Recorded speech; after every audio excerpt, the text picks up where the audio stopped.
आज मु आपण मानक सहित शेयर करने नहीं आसी समस्तंकर पसंद आउ झटपट बनुथिबा मैगी रो रेसिपी।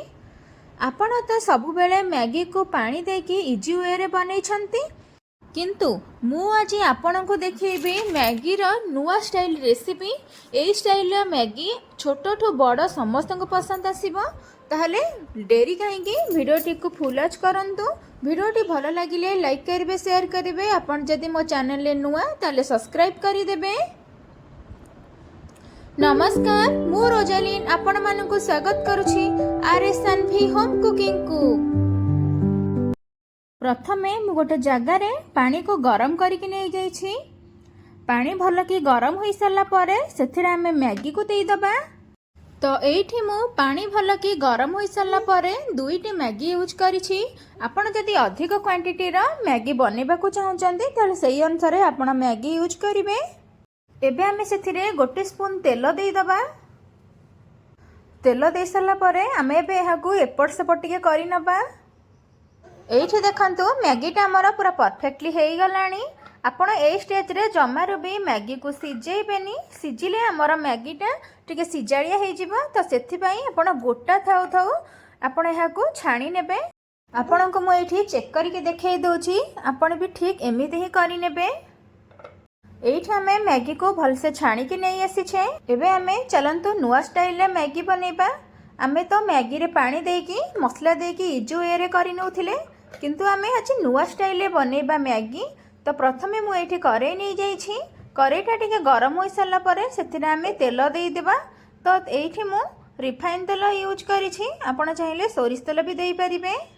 एठी मु टिके मैगी रो मसला बनेबा पई तीनोटी मीडियम साइज रा पियाज को एमिति लंबा लंबा पीस करी काटिकी नहीं जाइछि। आ अल्प किछि ग्रीन मटर नहीं जाइछि। एबे हमें पियाज को देई दबा तेल रे। एबे हमें पियाज को हल्का हल्का करके भाजी नबा। पियाज को आपण एमिति ही ठीक भाजी नेबे, बेसी कड़ा कड़ा भाजीबेनी। पियाज को भाजी साला परे सेथिरे हमें ग्रीन मटर को देई दबा। एबे हमें पियाज और मटर को हल्का हल्का भाजी नबा। एबे हमें स्वाद अनुसार लूण देई दबा। तो एठी मु दुईटी मैगी और मसला को देखिकी लूण देई दोछि। टिके सिजेबा पई 2 ରୁ 3 मिनिट पर्यंत कवर करिबा। एबे चलंतु हमें देखि नबा। एठी हमर 2 मिनिट हेई जाइछि। एबे हमें एहा को हल्का हल्का करके आउथर टिके भाजी नबा।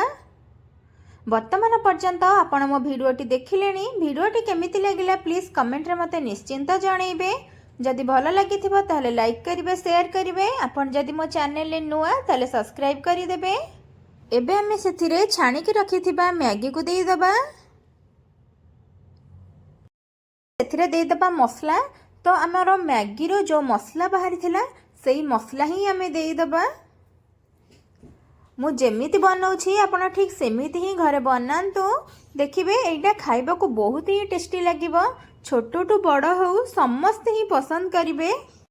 एबे हमें राग पाई एठी मु हाफ चम्मच लंका गुंड दे दोछि। आपण जदि पिलांग पाई बनेबे ताले लंका गुंड स्किप करि परिबे। आपण ए लंका गुंड जगह रे कंचा लंका भी यूज करि परिबे। आपण जदि कंचा लंका पकेबा को चाहउचंती ताले मु जेतेबेले ग्रीन मटर पकेइली आपण ठीक सेही समय रे ही कंचा लंका देई परिबे। मैगी रो गोटे भल कलर आनिबा पई सेथिरे हमें देई दबा गोटे छोटा चम्मच काश्मीर लंका गुंड। आमर ये लंका गुंडटा जमा राग हबनी, जस्ट कलर पाई खाली। कारण आखि को जिते सुंदर देखा जिवो खाइबा को सेते इंटरेस्ट हबो। एबे हमें मसला सहित मैगी को भल से मिसाई नबा, जहा द्वारा मैगीटा आमर खाइबा को बहुत ही बढ़िया लागिवो। आपण एमिति स्टाइल रे मैगी घरे थरे बनांतु, देखिबे खाइबा को बहुत ही टेस्टी लागिवो। आपण जदि थरे बनेबे बारंबार बनै कि खाइबा को इच्छा करिवे। तो एठी हमर रेडी हो जाइछि नुआ स्टाइल रे मैगी। आपण ठीक एमिति स्टाइल रो घरे मैगी बनेइबे आउ खाइबे। केमिति लागिला मते कमेंट रे निश्चिंत जणाइबे।